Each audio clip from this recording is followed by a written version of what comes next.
Puji dan syukur kita hadirkan kepada Allah Subhanahu wa Ta'ala yang telah membawakan rahmat-Nya kepada kita untuk dapat berkumpul di tempat yang berbahagia ini.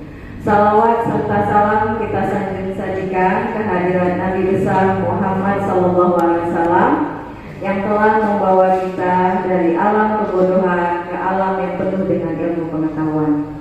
Terima kasih sekali saya ucapkan kepada Bapak Ibu sekalian yang bersedia untuk hadir untuk mengikuti diseminasi budaya positif. Jadi ini merupakan salah satu kegiatan aksi nyata dari program pelatihan yang saya ikuti, yaitu program Guru Penggerak. Jadi Bapak Ibu sekalian, diseminasi budaya positif ini ditujukan untuk seluruh warga sekolah. Ya, baik itu guru, baik itu murid, baik itu tenaga kependidikan, staf TU maupun satpam juga. Jadi ini memang penting untuk disebarkan kepada seluruh warga sekolah. Sebelum saya menyajikan tentang permasalahan penyebaran budaya positif, saya ingin menampilkan dulu sebuah video. Mungkin nanti ini bisa Ibu Bapak simak dan Ibu Bapak cermati.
Tampilan video. Bagaimana menurut Bapak Ibu atas tampilan video yang disajikan tadi? Tadi video tentang seorang murid ya yang ngamuk kepada gurunya karena dia telat masuk sekolah. Jadi coba mungkin ada dari Bapak Ibu yang ingin memberi tanggapan atas video yang disajikan tadi. Mungkin kepada Ibu Ida.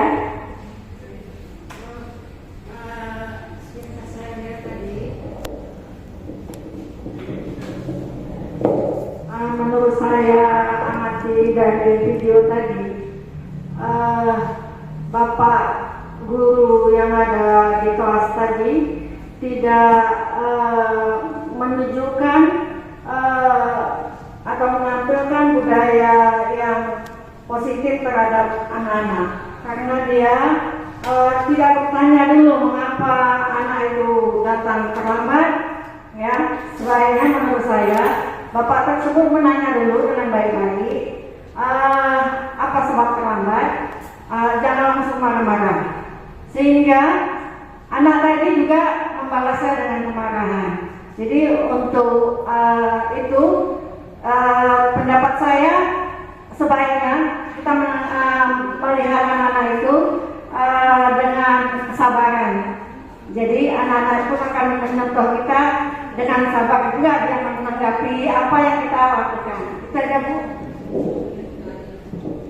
Oke, baik, terima kasih kepada Ibu Ida ya. Tepat sekali ya maksudnya. Jadi dari video tadi ditampilkan bahwa seorang siswa yang ngamuk-ngamuk karena tidak dikasih masuk oleh gurunya atas keterlambatannya. Jadi di sini tadi Bu Ida mengatakan bahwa gurunya tersebut belum menerapkan budaya positif, yaitu beliau tidak menanyakan terlebih dahulu kenapa anak itu telat datang, tetapi langsung marah-marah sehingga anaknya juga emosi.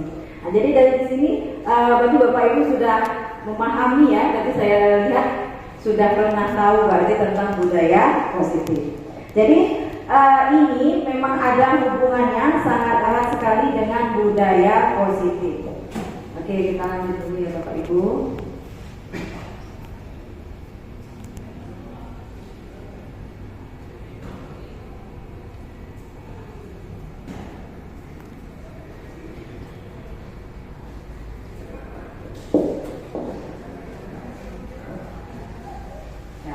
Jadi apa sih kaitannya? Kalau kita ketahui bersama kalau budaya itu kan artinya kebiasaan-kebiasaan.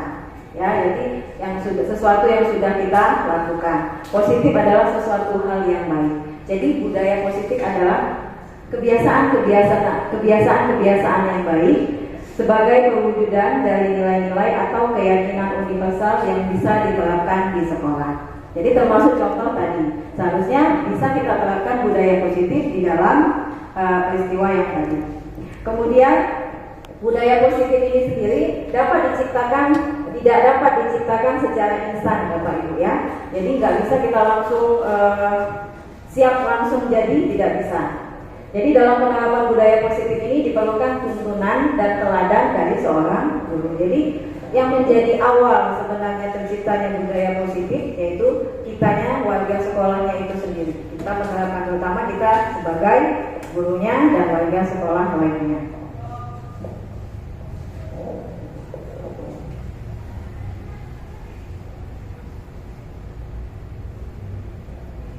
Nah, kemudian di materi budaya positif ini ada konsep-konsep inti yang akan dibahas di sini. Yang pertama adalah perubahan paradigma belajar. Paradigma artinya pandangan terhadap pembelajaran. Kemudian yang kedua adalah disiplin positif. Berikutnya adalah motivasi perilaku manusia. Kemudian ada kebutuhan dasar manusia. Selanjutnya ada posisi kontrol. Kemudian lanjut lagi ada keyakinan kelas, dan yang terakhir adalah segitiga restitusi. Jadi ini yang akan nanti saya jelaskan tentang konsep inti budaya positif.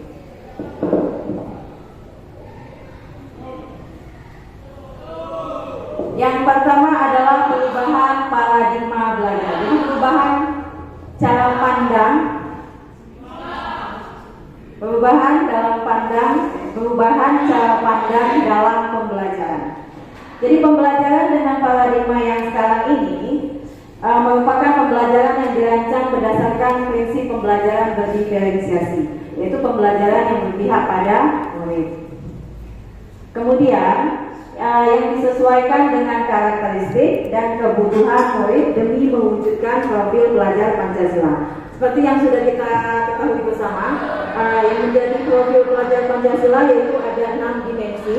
Yang pertama beriman, bertakwa kepada Tuhan Yang Maha Esa dan berakhlak mulia. Kemudian ada mandiri. Kemudian yang ketiga ada bernalar kritis. Dan selanjutnya ada berbineka global. Kemudian ada bergotong royong, dan yang terakhir ada kreatif.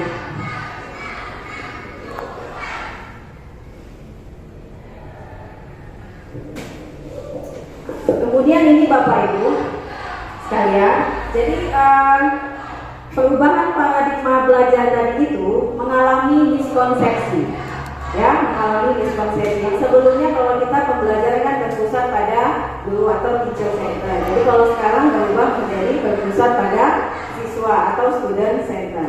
Dan ini juga mengalami beberapa miskonsepsi, yaitu salah pemahaman. Yang pertama ada ilusi bahwa guru itu yang mengontrol murid. Jadi ini saya ada beberapa kegiatan. Coba Bapak Ibu semuanya mengepal tangan Bapak Ibu sekalian. Mengepal. Kemudian di dalam kepalan ini ada hal-hal yang sangat Bapak Ibu sukai. Itu terserah Bapak Ibu apa yang Bapak Ibu suka. Yang paling sangat Bapak Ibu sukai. Kemudian ada orang lain yang ingin memaksa Bapak Ibu meminta apa yang Bapak Ibu sukai. Apa yang Bapak Ibu rasakan dan apa yang Bapak Ibu lakukan. Ini hal yang paling Bapak Ibu sukai kali.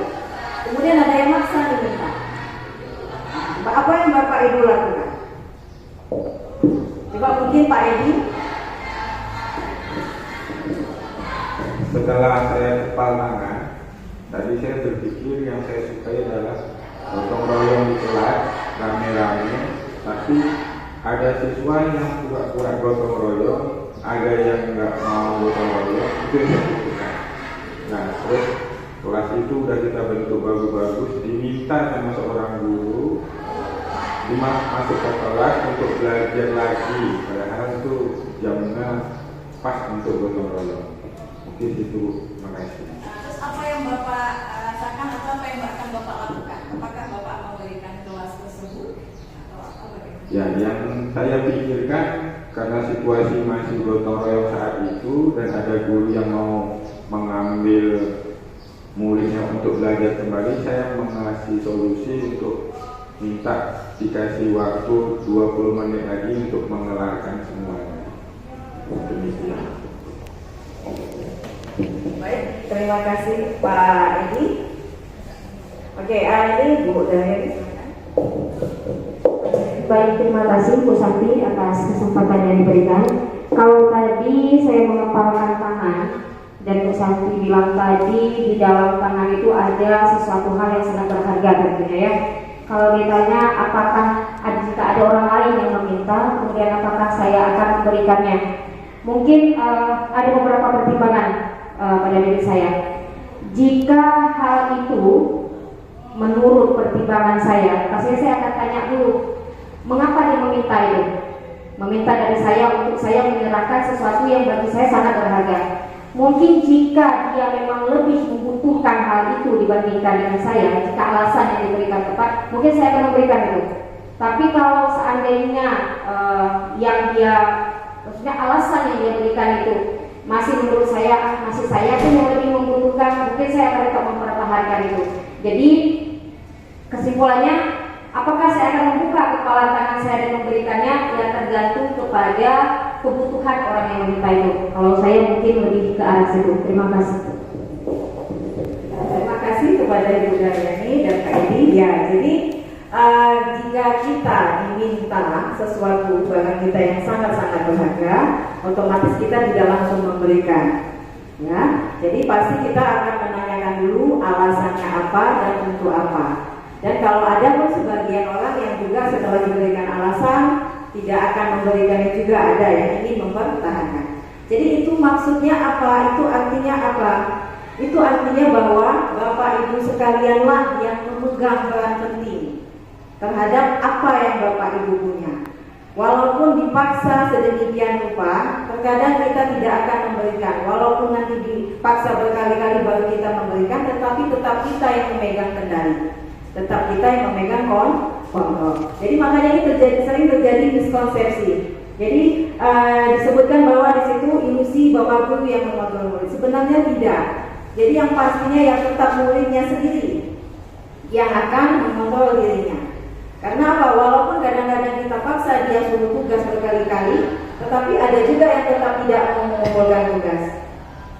Kecuali baru kita bilangkan, jika kamu tidak mengumpulkan tugas, maka kamu akan, nilai kamu tidak ada, maka kamu akan tidak naik kelas. Dia baru kemudian sadar akan mengumpulkan tugas. Tetapi tetap keputusan dari anak itu tersendiri ya. Nah, kemudian ilusi bahwa kritik yang membuat orang merasa bersalah dapat menguatkan karakter ini juga. Jadi kita kadang-kadang guru sering membuat rasa bersalah kepada anak. Nah, tolonglah kamu kerjakan tugas ini, jangan buat ibu kecewa. Itu kan artinya kita memberikan rasa bersalah kepada anak. Jadi seolah-olah anak merasa bersalah kalau mengecewakan gurunya. Nah, ini juga termasuk miskonsepsi juga Bapak Ibu. Ya. Kemudian yang berikutnya adalah ilusi bahwa semua penguatan positif efektif dan bermanfaat. Jadi tidak semua ternyata penguatan positif itu bisa bermanfaat bagi kita. Kadang penguatan positif itu bisa membuat orang bisa menjadi menurun kualitasnya. Kadang terlalu dipuji-puji. Ada yang seperti itu Bapak Ibu ya. Jadi sehingga kualitasnya menurun. Kemudian ada lagi yang terakhir, ilusi bahwa orang dewasa memilih hak untuk memaksa. Nah, ini kebiasaan kita. Kadang-kadang kita sebagai orang tua memaksa kehendak anak kita, walaupun memang kita berperan penting di dalam keberhasilan seorang anak. Tetapi tetap kita sebagai orang tua harus saling bersama-sama berkolaborasi bersama anak dalam membuat suatu keputusan.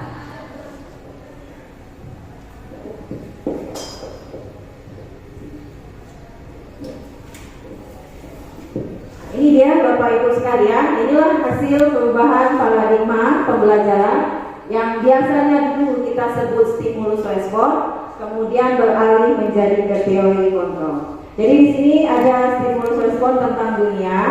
Kalau dulu kebutuhan kita itu sama, kita ibaratkan sama kebutuhan kita. Tapi ternyata kebutuhan kita itu setiap individu itu berbeda. Kemudian kita mencoba mengubah orang agar berpandangan sama dengan kita. Ini terkadang kita juga kita anggap semua pendapat orang, pandangan orang itu sama. Ternyata karena karakteristiknya berbeda, otomatis pandangannya juga berbeda. Kemudian ada orang lain bisa mengontrol saya. Itu yang lama, stimulus respon yang lama. Jadi kalau pandangan yang baru apa? Bahwa hanya diri kita lah yang bisa mengontrol diri kita sendiri. Jadi tanpa paksaan, jadi orang lain tidak bisa mengontrol kita, karena tetap terakhir kita yang membuat keputusan. Kemudian model berpikir menang kalah. Jadi kalau dulu mungkin kita bersifat egois ya Bapak Ibu. Jika kita sudah berpikir pendapat kita benar, maka yang lain salah, begitu. Jadi kalau sekarang setiap orang punya pendapat masing-masing, dan sekarang pendapat orang itu sama, semuanya benar. Cuman bagaimana cara kita menghargai pendapat orang lain itu benar.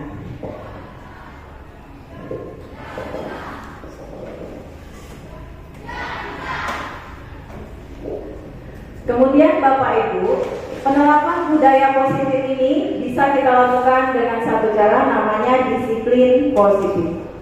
Jadi apa itu disiplin? Disiplin mengacu kepada tanggung jawab terhadap apa yang dilakukannya, yang berdasarkan nilai-nilai yang diyakininya.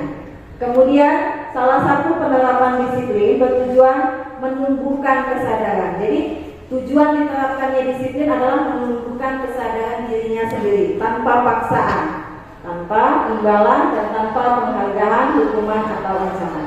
Tujuannya untuk apa? Tujuannya kita sebagai pendidik menciptakan peserta didik yang memiliki disiplin diri yang baik, sehingga mereka bisa berperilaku mengacu kepada nilai-nilai kebijakan universal dan memiliki motivasi intrinsik, yaitu motivasi dari dalam dirinya sendiri. Nilai-nilai kebijakan universal itu apa? Nah, ini dia Bapak Ibu. Jadi apa sih itu nilai-nilai kebijakan, nilai-nilai kebajikan universal? Yaitu nilai-nilai yang disepakati bersama, lepas dari suku, bangsa, agama, bahasa maupun latar belakangnya. Nah, nilai kebajikan universal ini terbagi atas 3. Yang pertama berdasarkan profil pelajar Pancasila, yang tadi yang 6 dimensi tadi. Ada beriman, bertakwa, mandiri, bernalar kritis, berbineka global, bergotong royong. Kemudian ada berdasarkan Ibo Primary Years Program atau PYP. Nah, ini ada toleransi di situ, rasa hormat, menghargai, integritas dan lain-lain. Kemudian yang berikutnya nilai kebajikan itu adalah keterampilan hidup. Di situ ada dapat dipercaya, lurus hati, pendengar yang aktif, tidak merendahkan orang lain, dan memberikan yang terbaik dari diri. Jadi itulah nilai-nilai kebajikan. Jadi kalau kita bincang apa sih itu nilai-nilai kebajikan, yaitu nilai-nilai yang baik. Nilai-nilai yang baik yang bisa direfleksikan di dalam budaya positif.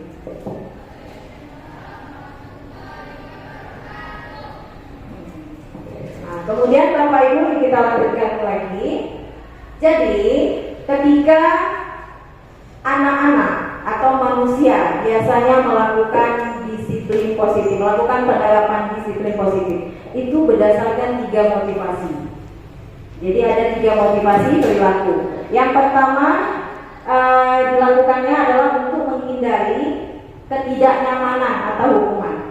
Ya, ini mungkin tidak dipungkiri bukan hanya anak-anak, kita juga seperti itu ya Bapak Ibu. Kita nggak mau melanggar suatu hukum karena apa? Kita takut dihukum, kita takut hidup tidak nyaman. Kemudian untuk mendapatkan imbalan dari orang lain atau institusi. Nah, jadi misalnya begini, kita saja lah. Jadi misalnya kita datang tepat waktu, rajin begini-begini, itu alasannya tujuannya untuk apa? Mendapat penghargaan dari orang lain, terutama dari kepala sekolah. Itu biasanya. Kemudian yang ketiga, untuk menghargai diri sendiri. Inilah yang paling penting. Jadi ketika orang melakukan disiplin positif, tujuannya apa? Untuk menumbuhkan keyakinan diri atau kesadaran diri yang dari dalam dirinya. Jadi dia melakukannya dengan ikhlas, tanpa paksaan atau tanpa imbalan atau apapun. Ini biasanya yang diharapkan dari motivasi internal atau motivasi yang dari dalam diri manusia.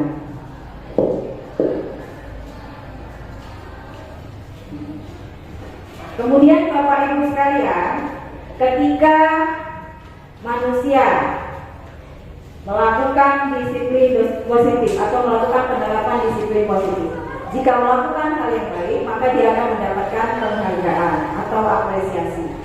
Ketika dia melakukan kesalahan, maka dia akan mendapatkan hukuman atau konsekuensi. Nah, seperti apa maksudnya?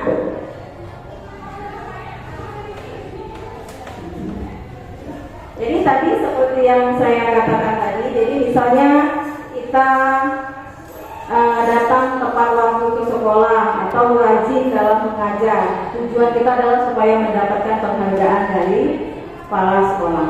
Ternyata ketika kepala sekolah tersebut memberikan penghargaan, itu tidak serta-merta memberikan hasil yang baik untuk kita. Karena itu bisa saja nanti menurunkan kualitas kita sebagai seorang guru. Karena seringkali dipuji Bapak Ibu, biasa orang berbuai akan pujian. Ya. Kemudian juga bisa mematikan kreativitas. Jadi karena kita selalu dipuji, jadi selalu kita merasa kita ini hebat, sehingga kita tidak lihat ternyata tidak selamanya hal yang kita lakukan ini kadang-kadang benar. Jadi sehingga menurunkan kreativitas kita. Kemudian yang berikutnya, mengurangi motivasi intrinsik. Nah, ini tadi motivasi intrinsik itu adalah motivasi yang terjadi dalam diri manusia dengan kesadaran penuh. Jadi kalau mendapatkan penghargaan berarti kita tidak melakukannya dengan kesadaran penuh. Kemudian berikutnya, nah, ini dia berikutnya. Jika kita melakukan kesalahan, ternyata juga terdapat hukuman atau konsekuensi atau restitusi. Ini ada 3 hal, ya 3 hal dibilang sama tapi berbeda. Sama tapi berbeda. Yang pertama hukuman.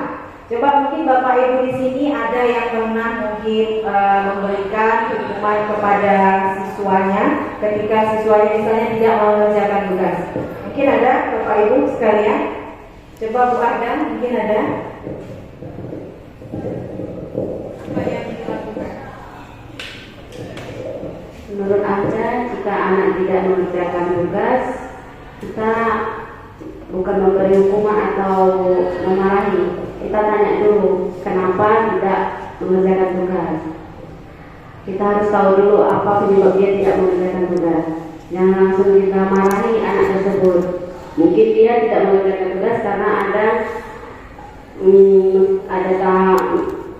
tanggapan lain dari dia, maka dia tidak bisa mengerjakan tugas atau ada masalah lain. Kita sebagai guru wajib menanyakan dulu. Apakah ada solusinya ketika misalnya sudah ditanya gitu, sudah ditanya penyebabnya ini, terus apa solusinya? Ada solusinya? Mengerjakan Langsung di kelas. Langsung mengerjakan. Iya, pada jam yang sama. Karena kita sudah tahu penyebabnya apa. Terima kasih kepada Bu Anda ya. Jadi Nah, memang itu sering kita lakukan, itu sering kita alami dan kita lakukan. Jadi ketika anak didik kita tidak membuat tugas, maka terkadang mungkin ada sebagian atau bahkan saya dulu mungkin ya di awal-awal ketika saya mengajar bahkan langsung marah-marah biasa. Kenapa kamu tidak mengerjakan tugas? Ngapain aja kamu? Nah, itu pernyataan seperti itu termasuk dalam hukuman Bapak. Ya, dalam kata-kata hukuman. Jadi itu hukumannya dalam bentuk verbal. Jadi ketika kita berkata-kata dengan membentak, itu juga termasuk dalam hukuman. Nah, kemudian yang dilakukan Bu Ada tadi sudah baik juga ya, maksudnya sudah beliau tidak marah, tapi beliau nanya kepada siswanya apa sebabnya. Kemudian setelah diketahui sebabnya, dan beliau melakukan solusi, memberikan solusi, yaitu dengan mengerjakan tugasnya pada jam yang sama. Itu juga termasuk ke dalam konsekuensi. Nah, jadi ketika kita memberikan suatu sanksi kepada siswa atas tugasnya dan memberikan hukuman, dibilang hukuman sanksi ya Bapak Ibu, dibilang sanksi sesuai dengan konsep kesalahannya, maka itu dikatakan dengan konsekuensi. Jadi jika dia tidak membuat tugas, maka siswa tersebut disuruh membuat tugas juga kembali di jam pelajaran itu. Nah, itu juga termasuk konsekuensinya. Nah, kemudian kalau di restitusi ini juga sama. Ya, ini juga sebenarnya dibilang sanksi, tetapi sanksi dengan penyelesaian masalah. Jadi di sini ketika siswa ditanya apa kesalahannya, kemudian ditanya sebabnya apa, kemudian diberi solusinya. Tetapi di sini satu lagi hal yang ditambah. Jadi di sini ditambah dibuat siswa ini membuat suatu keyakinan supaya dia tidak melakukan kesalahan yang sama. Nah, jadi kalau di sini peran guru di sini mengajak siswa untuk berkolaborasi. Jadi ketika kita meminta dia memikirkan solusi dan juga dia bisa membuat suatu keyakinan untuk tidak akan melakukan kesalahannya kembali. Ya. Jadi kalau hukuman biasanya kita langsung menghukum anak-anak itu dengan kadang-kadang ada yang dengan fisik ya Bapak Ibu ya, dengan kadang-kadang menampar, itu mungkin gurunya terlalu emosi gitu ya. Kemudian ada yang juga dengan kata-kata fisik, itu juga termasuk kata-kata verbal maksud saya, itu termasuk juga hukuman. Kalau konsekuensi ketika kita siswa melakukan kesalahan, kita bertanya dulu, kita membuat suatu solusi dalam menyelesaikan permasalahan yang tersebut. Oke. Nah, ini Bapak Ibu ada sedikit kegiatan. Ada beberapa pernyataan di sini Bapak Ibu sekalian. Yang pertama ini tugasnya apa? Membedakan yang mana hukuman dan yang mana konsekuensi. Oke, untuk yang pertama mencatat 100 kali di dalam buku kalimat, saya tidak akan terlambat lagi karena terlambat ke sekolah. Menurut Bapak Ibu itu bentuk hukuman atau konsekuensi? Hukuman atau konsekuensi? Bagaimana tidak? Hukuman. Oke, hukuman kita cek ya. Atau apa alasan Ibu mengatakan itu hukuman? Mencatat kata-kata yang sama kali-kali.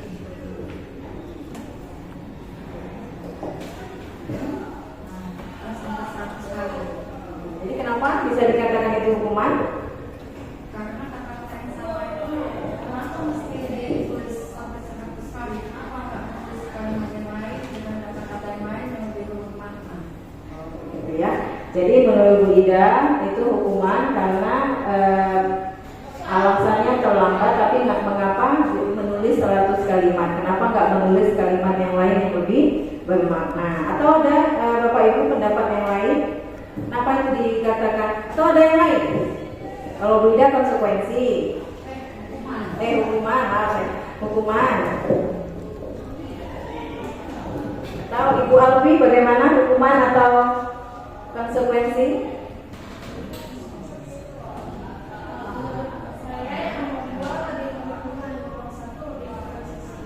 Yang nomor 2 hukuman, lari mengelilingi lapangan basket 2 kali karena terlambat hadir di sekolah. Jadi yang kedua hukuman, yang pertama konsekuensi. Oke, kita cek dulu ya. Oke, nah yang pertama ternyata hukuman. Nah, kenapa Bapak Ibu hukuman? Tadi kan sudah saya jelaskan di depan. Karena apa? Ketika kita memberikan sanksi kepada anak, jika tidak sesuai dengan kesalahan yang dilakukan, maka itu dinamakan hukuman. Di sini kan kesalahannya terlambat ke sekolah, tapi disuruh mencatat kalimat saya tidak akan terlambat lagi. Kan udah beda perlakuan, menulis sama telat. Nah, jadi ketika kita tidak memberikan sanksi sesuai dengan kesalahan yang dilakukan, maka itu termasuk dalam hukuman. Nah, yang kedua tadi hukuman ya, Bu Alfi, kita lihat ya. Betul, hukuman ini ya. Kenapa kita bilang hukuman? Karena lari mengelilingi tadi tidak sesuai juga. Dia terlambat hadir ke sekolah, tetapi dihukum lari lapangan basket 2 kali lagi. Itu kan menyiksa fisik. Jadi nggak sesuai dengan kesalahan yang dilakukannya. Oke, kita lanjut. Nah, nih Bapak Ibu, yang berikutnya. Murid diminta untuk push up 15 kali karena tidak menggunakan masker ke sekolah. Bagaimana Ibu Khairia?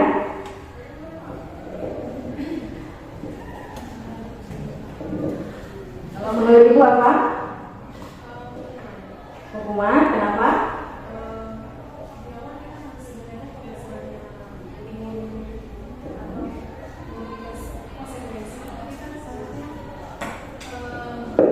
Diskusikan dulu kepada siswanya, ya. Jadi mereka menyepakati. Kita seorang guru tidak boleh menghukum siswa, tetapi memberi konsekuensi atas apa yang dia lakukan kesalahannya. Dia itu mampu harus bertanggung jawab. Jadi sebelum kita memberikan konsekuensi, kita diskusikan dulu kepada siswanya. Jadi bukan dari kita, ya, tetapi dari kesepakatan bersama. Misalnya anak-anak terlambat, tidak menggunakan masker ke sekolah.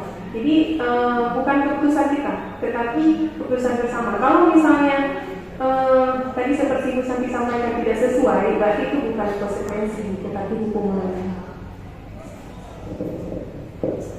Baik, terima kasih kepada Ibu Khairia ya. Jadi ketika kita tidak memberikan sanksi sesuai dengan kesalahannya, maka disebut juga dengan hukuman. Dan ketika memberikan biasanya memberikan hukuman itu memang tanpa ya, tiba-tiba, tanpa kesepakatan bersama, itu namanya hukuman.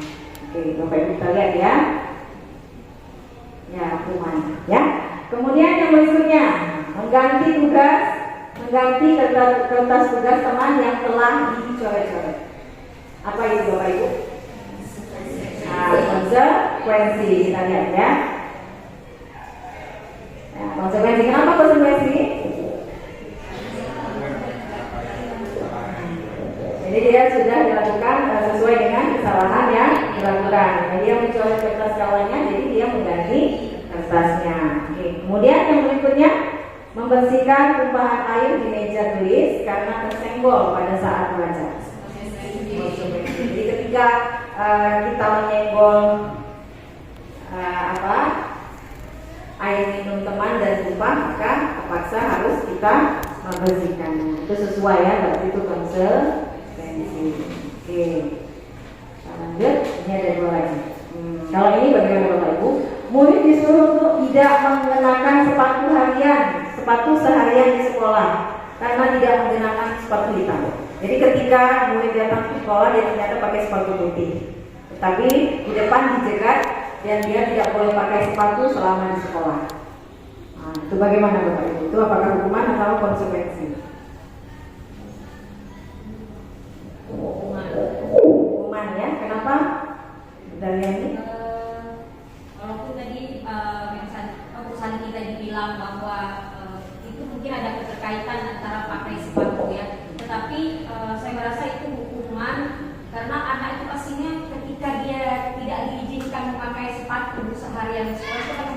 lama, mungkin itu pun kalaupun tidak menjadi hukuman fisik dia, mungkin secara psikis dia akan merasa malu pada teman-temannya karena harus berkeliaran seharian tanpa alas kaki. Saya kira itu suatu hukuman. Oke ya, coba kita lihat.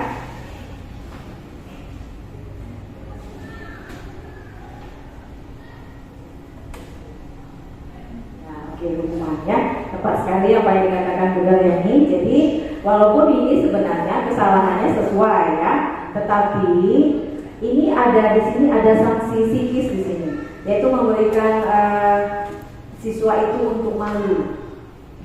Kan malu ya siswa tidak memakai sepatu di kelas, makanya nanti dia tidak keluar kelas, pasti dia akan di dalam kelas saja selama seharian.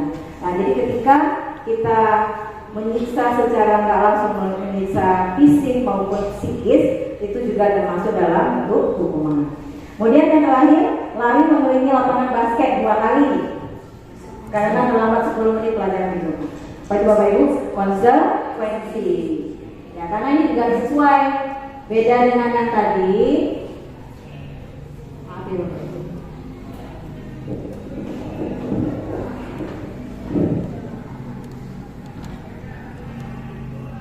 Ya, ini konsekuensi ya, karena ini sesuai jamnya di jam PJOK. Jadi hukuman yang dilakukan adalah mengelilingi lapangan basket. Oke. Jadi Bapak Ibu sudah bisa kan membedakan mana hukuman, mana konsekuensi, dan mana restitusi. Nanti kita lihat di restitusi di selanjutnya ya. Nah, kemudian apa penyebab anak melakukan tindakan pelanggaran kesalahan? Menurut Bapak Ibu apa? Apa yang menyebabkan ini? Kenapa sih anak walaupun sudah kita ingati, walaupun kita sudah berikan ceramah panjang lebar, tapi tetap melakukan pelanggaran atau kesalahan? Mungkin ada di sini Bapak Ibu.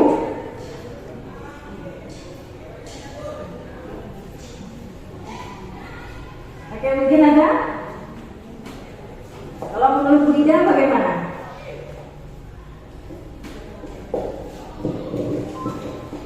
Saya sebenarnya pun bingung juga untuk menjawabnya, tapi mencoba juga untuk menjawab. Setiap anak itu, setiap kali diingatkan ada ketentuan atau peraturan, tentu peraturan itu tidak selamanya diindahkan. Mungkin karena tingkat pemikiran anak itu masih terlalu dini, masih terlalu kecil, sehingga mungkin apa yang sudah diingatkan, apa peraturan yang sudah diberikan, dia mungkin lupa, maka dia melanggarnya. Untuk anak itu beda dengan orang dewasa. Mungkin orang dewasa sudah kuat ingatannya, ada rasa malunya, jadi sudah bisa mengindahkan peraturan yang diberikan. Jadi menurut dia, jadi kenapa anak-anak ini walau kita sudah diberikan pengalaman, tetap juga melakukan pelanggaran karena mungkin daya ingatnya, ya. Kalau anak-anak namanya masih anak-anak ya Bapak Ibu, apa yang kita bilang aja sekarang mungkin nanti pun pulang udah lupa dia. Tetapi ketika kita mengatakan sesuatu hal yang mungkin ada kelanginan di dirinya, dia akan ingat sampai sepanjang masa, gitu kan? Nah, jadi ketika anak-anak melakukan tindakan pelanggaran kesalahan, ini pada dasarnya ada sesuatu hal yang tidak terpenuhi. Apa yang tidak terpenuhi itu? Yang tidak terpenuhi itu adalah kebutuhan dasar. Jadi bukan hanya anak-anak saja, sebenarnya kita juga orang dewasa kadang juga sering melakukan kesalahan walaupun sudah diingatkan. Kenapa? Karena ada sesuatu hal atau kebutuhan dasar kita yang tidak terpenuhi. Apa-apa saja kebutuhan dasar itu? Nah, ini dia. Ada 5 kebutuhan dasar. Ini yang pertama, yaitu kebutuhan dasar bertahan hidup. Kadang-kadang anak-anak ini ketika dia di kelas sebelum jam istirahat, menjelang jam istirahat, dia tidak sarapan di kelas, kelaparan. Otomatis di kelas pasti dia udah gelisah sana sini, sudah ingin keluar, ingin istirahat, ya Bapak Ibu. Nah, itu kenapa? Karena kebutuhan bertahan hidupnya, kebutuhan makannya tidak terpenuhi. Kemudian ada kebutuhan kasih sayang dan rasa diterima. Ini ketika kadang-kadang anak-anak di rumah kurang kasih sayang dari orang tua, tua.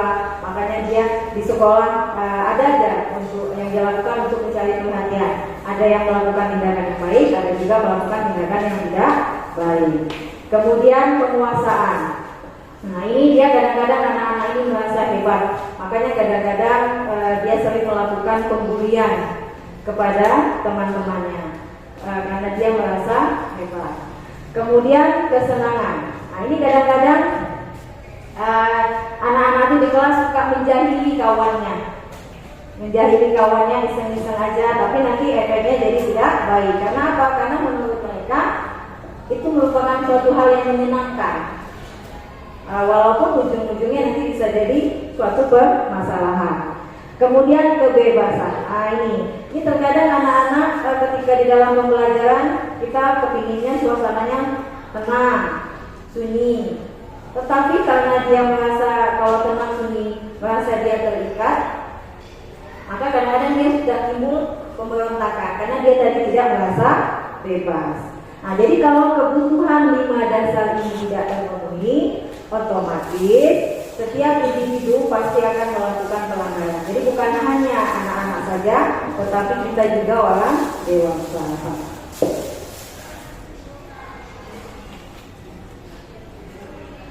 Oke. Bapak Ibu sekalian, ketika tadi sudah kita memenuhi kebutuhan dasar kita sebagai guru terkadang juga sama seperti anak-anak masih juga sering melakukan kesalahan terutama kepada siswa kita. Ini ada 5 posisi kontrol tipe guru. Ya, yang pertama adalah penghukum. Nanti kita lihat bagaimana sih contoh dari penghukum ini seperti apa. Kemudian yang kedua, pembuat rasa bersalah. Tadi di depan sudah saya singgung sedikit tentang pembuat rasa bersalah. Kemudian posisi guru sebagai teman. Nah ini biasanya sering juga kita lakukan ya Bapak Ibu. Kemudian ada sebagai pemantau dan sebagai manajer. Nah kita lihat dulu.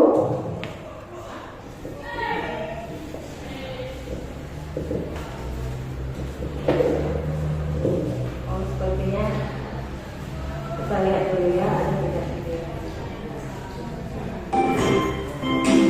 Ibu ya, silakan disimak videonya.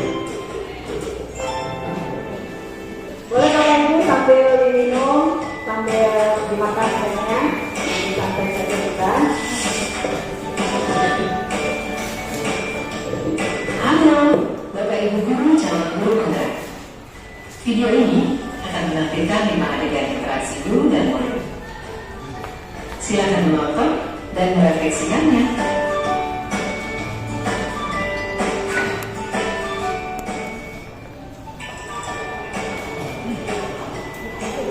Pagi anak-anak, silakan PR yang kemarin diberikan diletakkan di meja.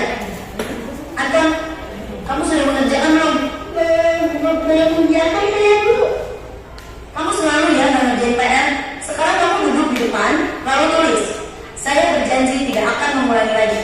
Saya berjanji akan berusaha menjadi murid yang rajin belajar sampai pelajaran saya selesai.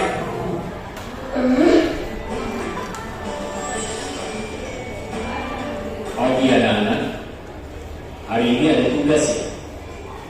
Ada yang belum mengerjakan? Anton, kamu sudah mengerjakan? Belum Pak. Kamu nggak ngerjain tugas ya. Kamu mau jadi apa nanti? Kamu lihat sekolahnya sih. Coba bayangkan orang tuamu betapa kecewanya sama kamu. Kamu itu sudah kelas 5. Harusnya bertanggung jawab sama dirimu sendiri. Maaf Bu, saya terlambat. Ya udah, nanti jangan diulangi lagi ya. Kalau kamu rajin, Ibu senang lihatnya. Ya, lain kali Papa tuh ya masuknya tes dulu dong. Kita kan teman. Wah, jadi kalau aku terlambat lagi, apa ya?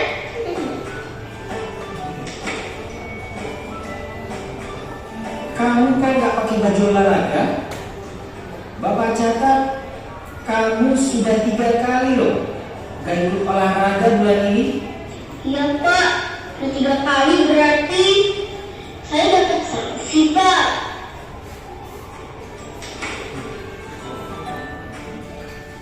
Ini Bu, saya mengumpulkan tugas. Maaf ya Bu, saya terlambat mengumpulkan tugas. Kenapa kamu terlambat mengumpulkan tugas? Iya Bu, saya kalau sore dengan ibu jaga warung, gak sempat mengerjain tugas.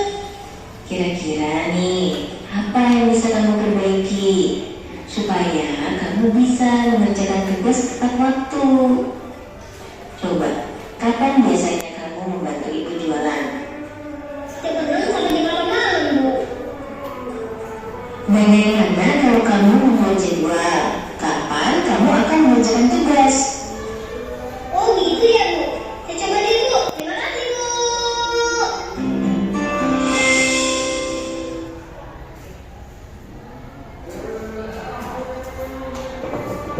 Nah, baik Bapak Ibu, tadi itu ada kita simak video ya. Jadi dalam video tadi ada beberapa perilaku yang dilakukan oleh ibu. Yang pertama tadi, coba mungkin Bapak Ibu, yang pertama tadi ada video seorang ibu langsung memarahi siswanya ya. Nah, menurut Bapak Ibu itu posisi guru sebagai apa?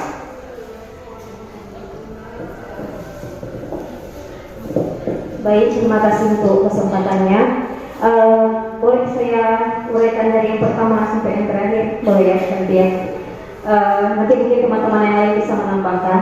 Kalau dari video tadi, saya melihat yang pertama mungkin dari penjelasan Bu Santi sebelumnya tadi ada posisi kontrol seorang guru ya Bu Santi ya. Ya, dari posisi kontrol seorang guru tadi, dari video yang pertama mungkin kalau menurut saya itu dia memposisikan dirinya sebagai penghukum. Karena seperti Bu Santi bilang tadi, begitu anaknya menjawab tidak menyelesaikan tugas langsung diberi hukuman. Yang kedua tadi cerita tentang apa ya tadi? Gak buat tugas juga, tetapi apa tadi Bu Santi? Ya, kok agak lupa Pak ceritanya. Video ini akan menampil. Silakan PR yang kemarin diberikan diletakkan di meja. Sekarang kamu duduk di depan, lalu tulis. Ini yang penghukum tadi ya. Tidak akan mengulangi. Oke. Nah, yang ini mungkin kalau menurut saya ini memposisikan diri Bapak ini sebagai pembuat rasa bersalah.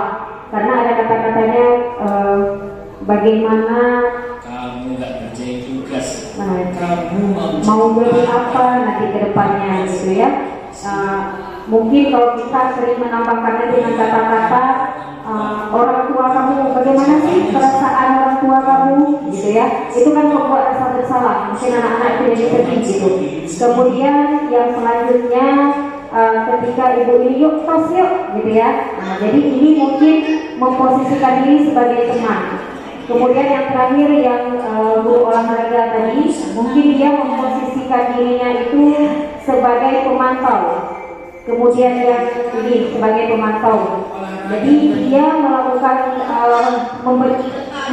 kegiatan anak itu sesuai dengan aturan yang sudah ada, tanpa ada rasa ingin, tidak ada fleksibelnya ya.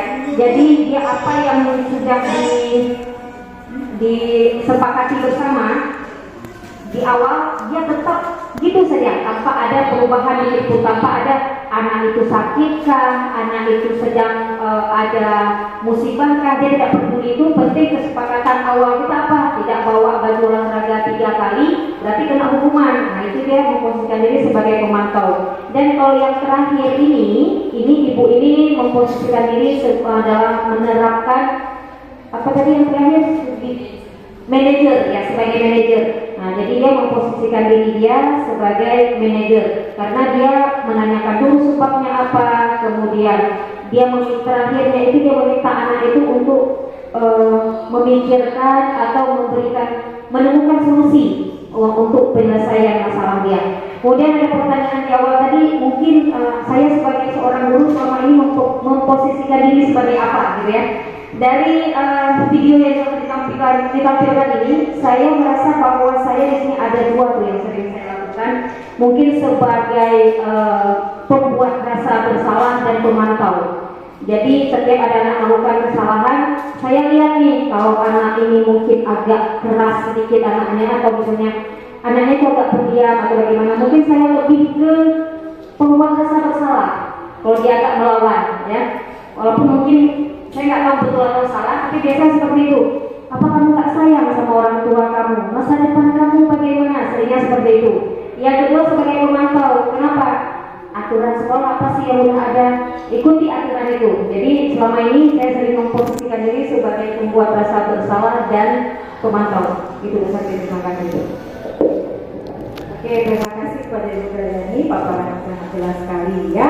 Jadi posisi guru sebenarnya memang ada 5 tetapi manakah di antaranya yang kita sering lakukan? Mungkin ada yang berbeda-beda, setiap guru juga ada, mungkin ada yang sama. Sama sepertinya Ibu Dayani tadi, bahwa beliau sering memposisikan posisi sebagai pembuat rasa bersalah dan juga sebagai pemantau. Sama juga seperti yang saya lakukan, tetapi mungkin memang ini ada sedikit ya, Bapak Ibu. Biasa kita kalau di awal-awal ketika saya dalam mengajar itu masih usia-usia muda, masih emosi-emosi yang lagi-lagi labilnya. Kadang-kadang kita memposisikan diri kita sebagai penghukum. Itu tidak luput memang dari yang kita lakukan. Memang kita tidak bisa mengelak. Tetapi seiring waktu berjalan, semakin bertambahnya ilmu pengetahuan kita tentang bagaimana sih memposisikan diri kita sebagai guru yang baik, kita setidaknya harus menjadi yang lebih baik. Jadi posisi mana yang bisa kita lakukan? Yaitu adalah posisi sebagai manajer. Nah, jadi di sini diharapkan kita, selain kita bisa menjadi teman kepada siswa kita, menjadi pemantau kepada siswa kita, kita juga sebagai pemberi motivasi kepada anak kita, supaya dia bisa mempunyai suatu solusi dalam menyelesaikan suatu permasalahan yang dia hadapi. Begitu Bapak Ibu. Dan juga kalau bisa menciptakan anak ini supaya bisa menumbuhkan kesadaran pada dirinya sendiri. Jadi posisi yang diharapkan untuk kedepannya bagi semua guru-guru di Indonesia ini adalah posisi sebagai manajer. Dan mudah-mudahan kita nanti kelak bisa seperti itu ya Bapak Ibu sekalian ya. Oke, kita lanjutkan lagi.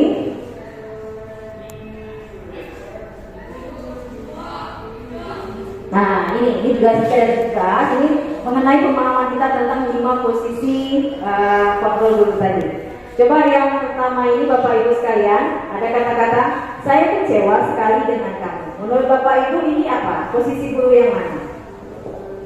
Tadi ada 5 ya. Yang pertama penghukum, kemudian yang kedua pembuat rasa bersalah, yang ketiga teman, yang keempat pemantau, dan yang kelima adalah sebagai manajer. Kalau saya kecewa sekali dengan kamu, bagaimana Bu Ida?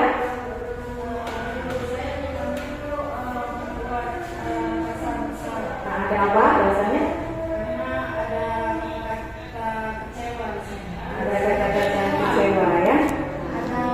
Ada yang merasa bersalah. Membuat anak itu harus merasa bersalah kepada kita ya. Jadi poinnya kata pentingnya di sini adalah kecewa. Jadi kecewa itu sendiri membuat rasa bersalah. Coba kita lihat. Oke, ya, dari Bapak Ibu ya, membuat rasa bersalah. Kemudian yang berikutnya, kamu tidak pernah benar melakukannya. Nah, coba mungkin Ibu Laras bisa. Apa ini Ibu? Kalau menghukumkan atau apa? Menurut Ibu apa? Penghukum, manajer, teman, atau pemantau, atau membuat rasa bersalah. Kamu tidak pernah benar melakukan itu, kata kuncinya tidak pernah. Menghukum. Oke, menurut Ibu Dayani ini menghukum ya, coba kita lihat. Oke, menghukum ya. Jadi ada kata kuncinya itu, jadi tidak pernah benar melakukan. Kemudian yang berikutnya, ayolah lakukan demi ibu bapak. Nah, kalau ini bagaimana? Teman ya, coba kita lihat. Karena dia mengajak ya, jadi mengajak memposisikan dirinya sebagai teman. Coba kita lihat. Bapak Ibu ya sekalian. Nah, kita lanjut lagi. Oke, berikutnya, apakah kamu mau mendapatkan stiker bintang hari ini? Nah, jadi ketika siswa sudah melakukan beberapa hal yang baik, maka ditanya sama gurunya, apakah kamu mau mendapatkan stiker bintang hari ini? Itu apa? Penghubungkah? Pemantaukah? Temankah? Membuat rasa bersalah atau manajer? Bagaimana Bapak Ibu?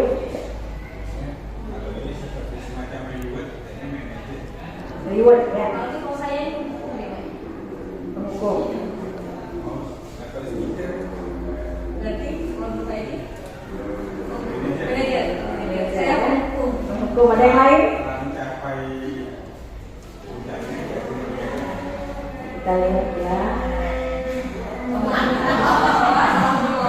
Jadi di sini posisikan ketika guru sudah melihat keadaan siswanya, maka dia ingin memberikan reward ini. Jadi apakah ditanya dulu lagi, apakah kalian menginginkan stiker bintang?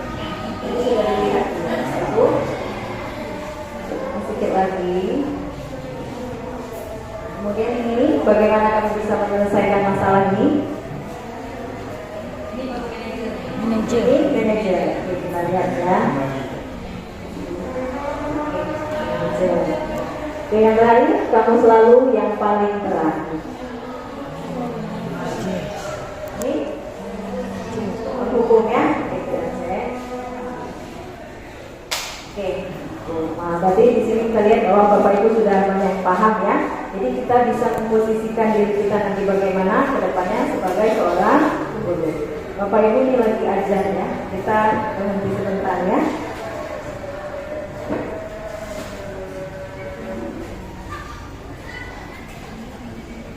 Kita lanjutkan kembali. Nah, jadi setelah kita tadi memahami diri kita, posisi kita sebagai apa, maka kita bisa nanti membuat suatu kegiatan ya, terutama apabila kita memposisikan diri kita sebagai manajer. Maka hal yang penting dalam seorang guru sebagai manajer adalah membuat anak menumbuhkan rasa kesadaran dirinya melalui sebuah bentuk keyakinan kelas. Kalau dulu namanya mungkin kesepakatan kelas, ya. Kalau sekarang berubah namanya menjadi keyakinan kelas. Nah, jadi Bapak Ibu sekalian, mengapa tidak namanya bukan peraturan kelas? Karena biasanya kalau dulu sebelum kesepakatan dulu kita ada buat peraturan kelas. Kenapa namanya bisa berubah menjadi keyakinan? Nah, jadi hal ini dilakukan kenapa? Untuk menimbulkan kembali disiplin positif yang didasari dari motivasi. Jadi kalau peraturan itu kan biasanya lebih sifat aturan, kata-katanya lebih apa ya, lebih langsung gitu. Kata-katanya lebih langsung. Tetapi kalau kayak keyakinan ini nanti untuk kata-katanya sendiri lebih banyak ke dalam nilai-nilai kebajikan universal tadi. Jadi kalau misalnya kayak peraturan dilarang makan di dalam kelas gitu kan, itu kan kayak sebuah aturan paksaan Bapak Ibu ya.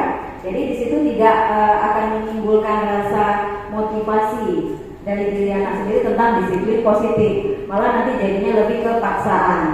Jadi makanya diubahlah menjadi suatu bentuk namanya keyakinan kelas.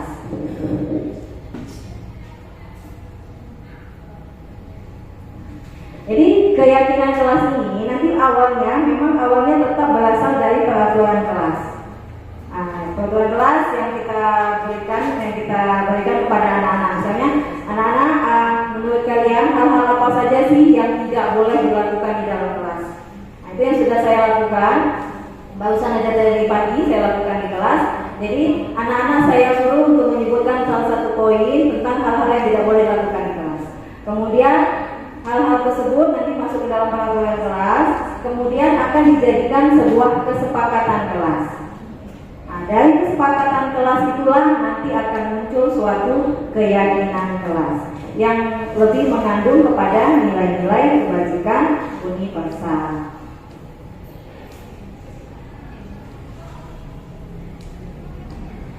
Jadi dalam merumuskan keyakinan kelas ada beberapa hal yang harus kita perhatikan Bapak Ibu. Jadi siswa menulis keyakinan yang mereka inginkan. Nah, kemudian nanti kita guru menambahkannya supaya kata-kata itu lebih efektif. Kemudian guru dan siswa mengulas keyakinan yang telah tertulis. Kemudian yang ketiga, guru dan siswa memilih keyakinan kelas yang mana yang akan kita terapkan nanti di dalam kelas. Kemudian kalimat keyakinan kelas ini biasanya berbeda dengan peraturan kelas. Misalnya kalau peraturan dilarang membuang sampah di dalam kelas, gitu kan? Kalau kalimat keyakinan kelasnya lebih kepada kalimat positif. Kami dan siswa, guru dan siswa menjaga kebersihan kelas. Lebih ke kalimat positif, begitu. Kemudian mengandung nilai-nilai kebersihan universal. Nah, ini ada dua hal. Ini ada dua hal yang ini merupakan kesepakatan kelas yang sudah pernah dibuat oleh teman-teman CGP kita sebelumnya. Menurut Bapak Ibu, dari kedua contoh di depan ini, mana yang bisa kita jadikan keyakinan kelas? Yang hijau kah atau yang putih?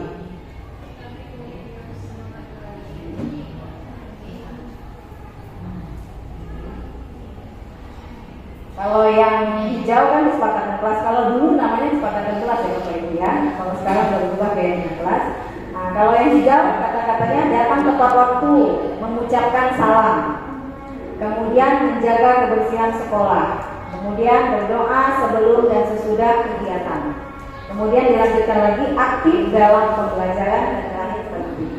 Nah, sedangkan yang di sampingnya judulnya juga kesepakatan kelas, poinnya adalah kami guru dan murid saling menyayangi, kemudian kami murid yang semangat belajar, kemudian kami murid yang peduli dengan teman-teman. Menurut Bapak Ibu dari penjelasan yang sudah saya berikan tadi, mana yang merupakan keyakinan kelas? Atau yang hijau?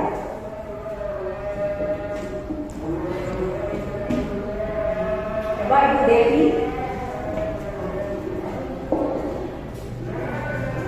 Yang Ibu Devi yang mana? Yang putih apa yang hijau?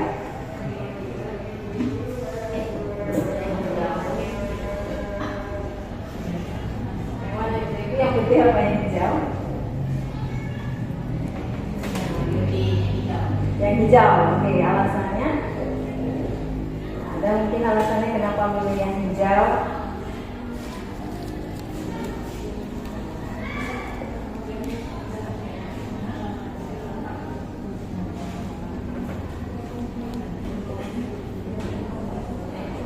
Lebih apa? Lebih tepat sasarannya. Oke, menurut Ibu Devi yang hijau karena kata-katanya lebih tepat sasarannya atau kata-katanya ya. Oke. Kemudian kalau Pak Edi? Kalau menurut saya ini keduanya antara hijau sama yang putih sama. Cuma menurut saya ini sederhananya kalau anak SMP pemikirannya beda dengan SMA. Kalau yang hijau kayaknya ke SMP. Kalau yang putih ini kesepakatan ke SMA karena daya pikir nalar dari perkaliman yang dibuat itu cepat nangkap. Kalau ini kalau nggak spesifik tinggal SMP kemungkinan sulit untuk dipahami. Demikian ya, terima kasih. Oke, terima kasih. Kalau menurut saya, kalau dibilang kesepakatan kelas, mungkin yang hijau itu mungkin bisa lebih tepat. Tetapi kalau untuk keyakinan kelas, mungkin yang putih.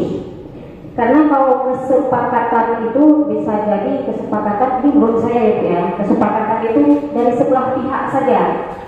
Gurunya usul, kemudian, nah ini kesepakatan kita ya, mau tidak mau anak-anak itu dia terima, ya sepakat. Kenapa?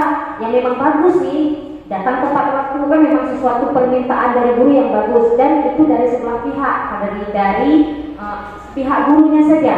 Bisa dibilang kayak permintaan guru. Tapi kalau keputusan ngomong tadi keyakinan kelas itu adalah kesepakatan bersama antara guru dan murid dan dilaksanakan oleh guru dan murid juga. Tapi kalau yang pertama tadi itu kesepakatan kelas itu kepada murid saja yang menentukan guru, tetapi yang dilaksanakan oleh murid. Tapi kalau keyakinan kelas disepakati, dibuat bersama dan dijalankan bersama. Itu menurut saya. Terima kasih. Terima kasih sekali kepada Ibu Dayani ya. Jadi memang Bapak Ibu sekalian, kalau memang kita lihat dari kata-kata ini, memang yang pasti terpikirkan oleh kita di anak SD, SMP itu mungkin yang ini, yang hijau ya. Jadi tadi yang seperti saya bilang bahwa kalau kesepakatan, peraturan itu kata-katanya lebih langsung, lebih kepada intinya ya. Nah, jadi kalau kita ngomongin keyakinan kelas, tadi ada satu poin yang saya infokan bahwa di dalam keyakinan kelas itu ada nilai-nilai kebajikan di dalamnya.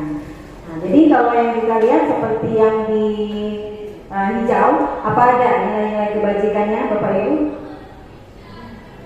Maksudnya itu belum muncul di situ, tetapi mungkin kita nanti bisa analogikan gitu ya. Tetapi di dalam kata-kata itu sendiri tidak ada kata-kata nilai-nilai kebajikannya. Sedangkan yang putih udah langsung ada, yaitu saling menyayangi, kemudian semangat, kemudian peduli dengan teman. Itu merupakan nilai-nilai kebajikan. Dan kemudian kedua, hal yang dikatakan oleh Mendayani tadi betul sekali bahwa ketika kita membuat suatu keyakinan harus ada kolaborasi, yaitu kerjasama antara guru dengan siswanya. Jadi sama-sama meyakini di dalam kelas itu hal-hal apa saja yang harus diyakini, dan dalam membuatnya juga bersama-sama.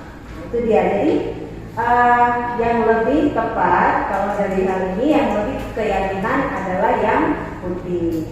Tetapi apa Bapak Ibu tidak bisa membuat ini di kelas yang hijau? Bisa saja, boleh saja. Jadi ini sebagai, karena membuat keyakinan kelas ini memang berasal dari peraturan kelas, berasal dari kesepakatan kelas. Lalu nanti muncul nilai-nilai kebajikan yang akan dijadikan suatu bentuk keyakinan kelas. Nah, ini Bapak Ibu tujuannya untuk apa tadi? Untuk menumbuhkan rasa kesadaran diri, maksudnya tanpa harus ada paksaan. Jadi mungkin nanti lebih baik ke depannya kita sudah bisa memulai membuat keyakinan kelas ini di setiap kelas kita masing-masing.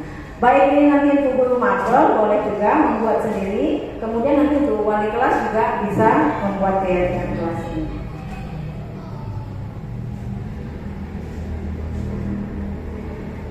Kemudian Bapak Ibu, tujuan keyakinan kelas tadi, tujuannya adalah untuk ini, untuk restitusi.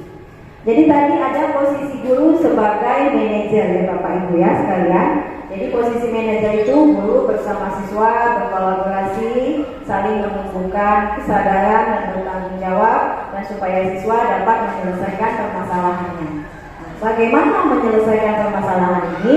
Ini tercantum dalam segitiga restitusi. Jadi di sini segitiga restitusi itu sendiri apa? Yaitu proses menciptakan kondisi bagi murid untuk memperbaiki kesalahan mereka. Jadi bukan menghukum mereka, tapi memperbaiki kesalahan mereka, sehingga mereka bisa kembali pada kelompok mereka dengan karakter yang kuat. Jadi ketika mereka itu sadar akan kesalahannya, mereka bisa memperbaiki dan mencari solusinya. Itu dia. Kemudian restitusi juga merupakan proses kolaboratif. Nah, jadi kalau restitusi ini tidak bisa dilakukan secara individu, secara sendiri, tetapi harus dilakukan secara kolaboratif, artinya bekerja sama.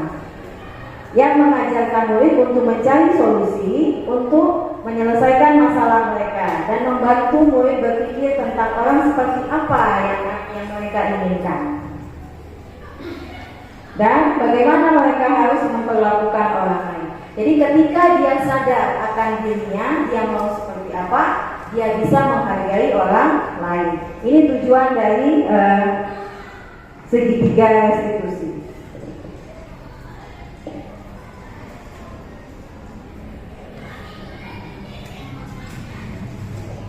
Jadi ini dia segitiga. Kenapa dibilang segitiga? Karena ada 3 hal di sini, dan bentuknya seperti segitiga ya Bapak Ibu sekalian. Itu kelihatan Bapak Ibu yang belakang, Pak Dimas kelihatan? Ya. Jadi segitiga restitusi ini merupakan langkah seorang guru dalam menyelesaikan atau menghadapi seorang siswa yang bermasalah. Hal yang pertama dilakukan, tahapan pertama yaitu di bawah. Segitiga itu ada dasarnya, yang dasar yaitu namanya menstabilkan identitas. Menstabilkan identitas.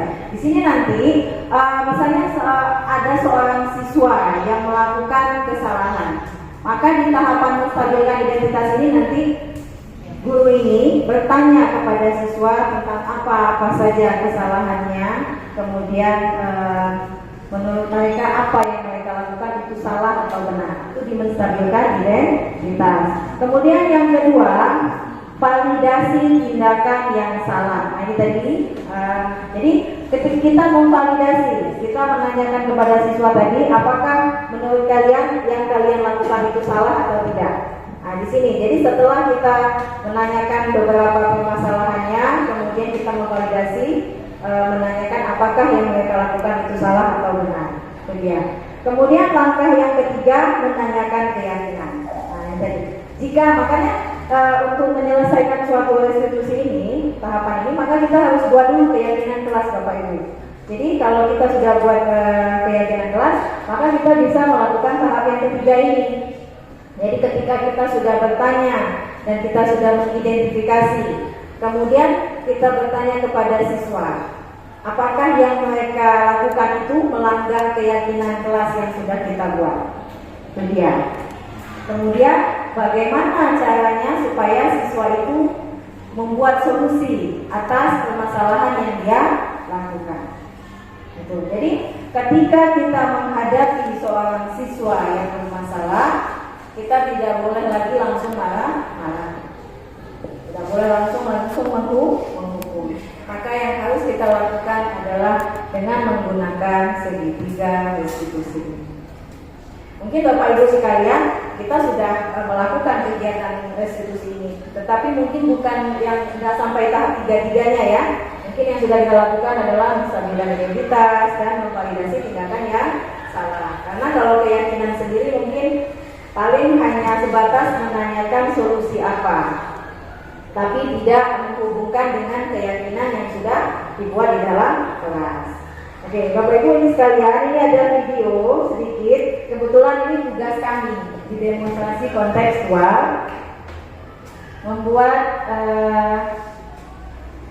video tentang restitusi. Bisa disimak mungkin Bapak Ibu sekalian.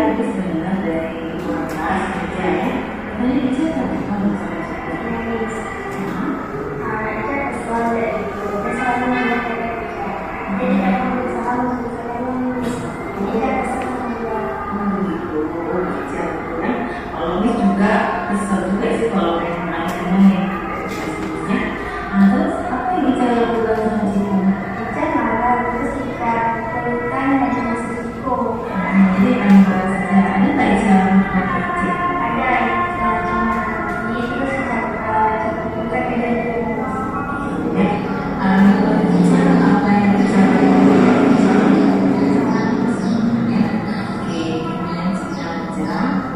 kita kan sudah buat kesepakatan kelas ya, dari kelas kelas menurut Ica apa yang bisa lakukan itu mendapatkan keyakinan kelas maka yang mana yang bisa lakukan? seperti dan keyakinan. Saling mengerti dan menghargai ya. Menurut Ica penting gak sih kita saling menghormati dan menghargai sesama kelas?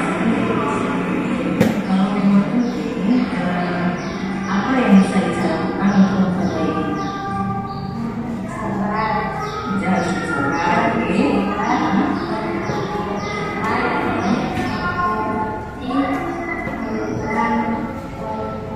Berkomunikasi. Oke, jadi saling menghormati teman, kita juga harus bersabar. Apa lagi? Jadi kalau ada teman Ica yang mencontoh, Ica bagaimana?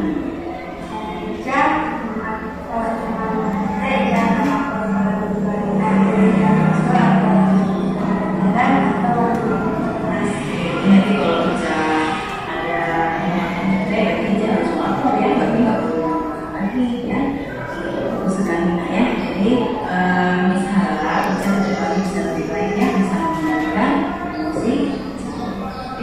kasih sekarang untuk disertai.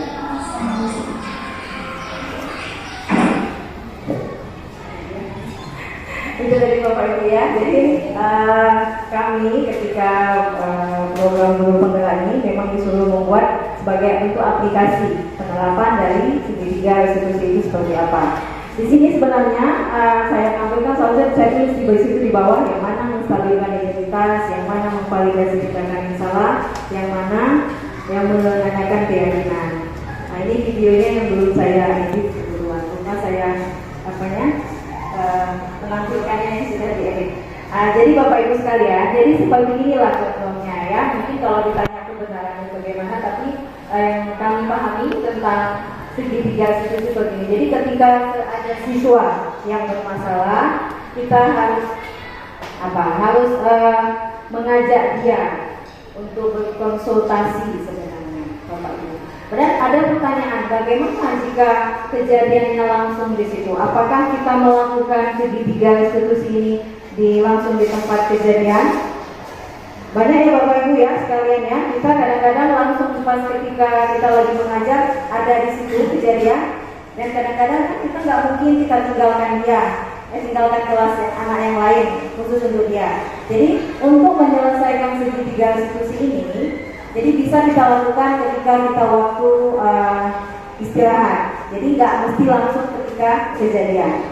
Nah, yang penting yang harus kita lakukan ketika anak kita mengalami suatu masalah, kita harus menstabilkan emosinya dulu. Karena kadang-kadang ada anak-anak yang kita langsung kita tegur aja baik-baik, dia langsung emosi. Jadi bagaimana caranya kita supaya bisa menstabilkan emosinya terlebih dahulu.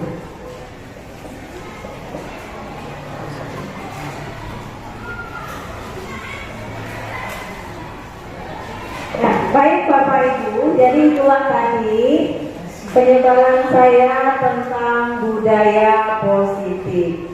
Jadi pada dasarnya setiap seorang guru kita harus bisa menciptakan budaya positif. Mungkin untuk orang lain itu agak sulit kita lakukan. Jadi apa yang harus kita lakukan pertama sekali? Kita melakukan kebudayaan positif itu terhadap diri kita terlebih dahulu. Nah, ketika kita sudah berhasil menciptakan atau menerapkan budaya positif, mudah-mudahan kita bisa mentransfer energi positif ke orang di sekitar kita. Jadi agar apa? Agar ini tujuannya Bapak Ibu sekalian untuk menciptakan anak didik kita yang berakhlak, berkarakter, yang sesuai dengan profil pelajar Pancasila. Jadi marilah bersama-sama kita melakukan perubahan pada diri kita demi kebaikan atau keberhasilan anak didik kita selanjutnya. Mungkin sampai di sini dulu penyebaran diseminasi budaya positif yang saya berikan kepada Bapak Ibu. Terima kasih sekali atas kehadirannya, sudah bersedia datang di jam-jam istirahat begini. Terima kasih sekali buat Bapak Ibu sekalian. Dan saya apabila ada kata-kata yang salah, saya mohon maaf. Saya akhiri dengan Assalamualaikum warahmatullahi wabarakatuh.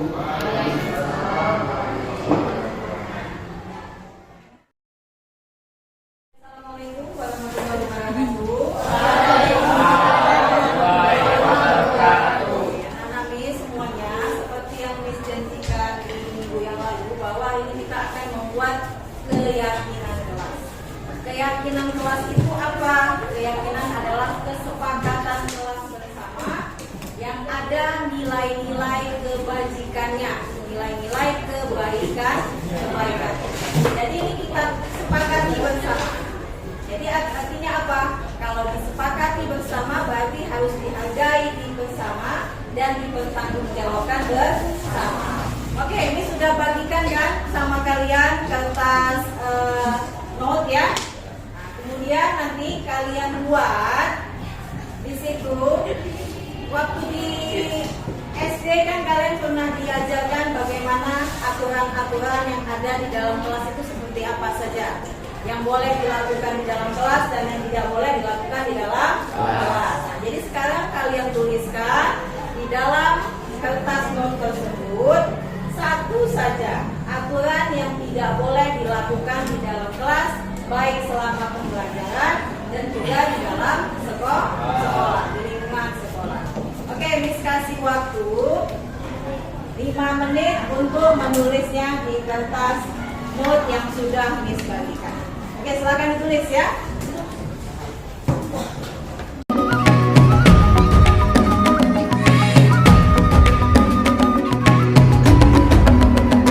Bangun dan bukalah matamu, saatnya meraih mimpimu. Arahkan pandangan ke depan, Tuhan kan menuntunmu. Sadarilah masa berganti, tantangan kan kita hadapi. Bergandeng tangan untuk negeri, era kita menanti berseri. Kita belajar Pancasila, kita bernafas dalam sila-silanya.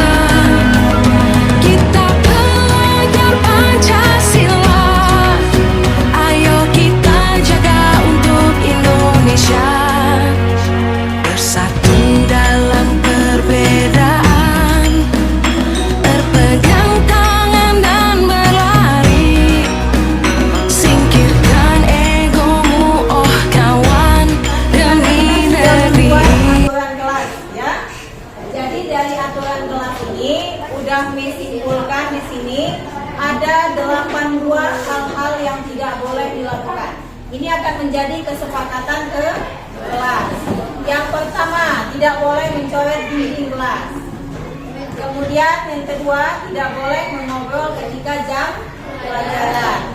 Yang ketiga, tidak boleh membawa HP. Yang keempat, tidak boleh main bola di kelas. Kelima, tidak boleh mencontek tugas teman. Keenam, tidak boleh melawan guru. Ketujuh, tidak boleh memakai perhiasan ke sekolah. Kedelapan, tidak boleh membuang sampah sembarangan. Oke. Dan berdasarkan hal-hal ini semua, atau ada lagi yang belum di sini? Kalau sudah begini.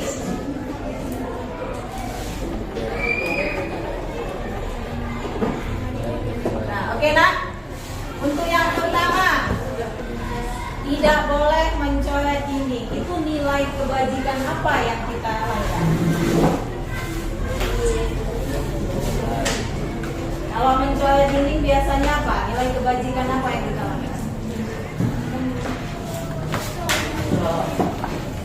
Aturan kelas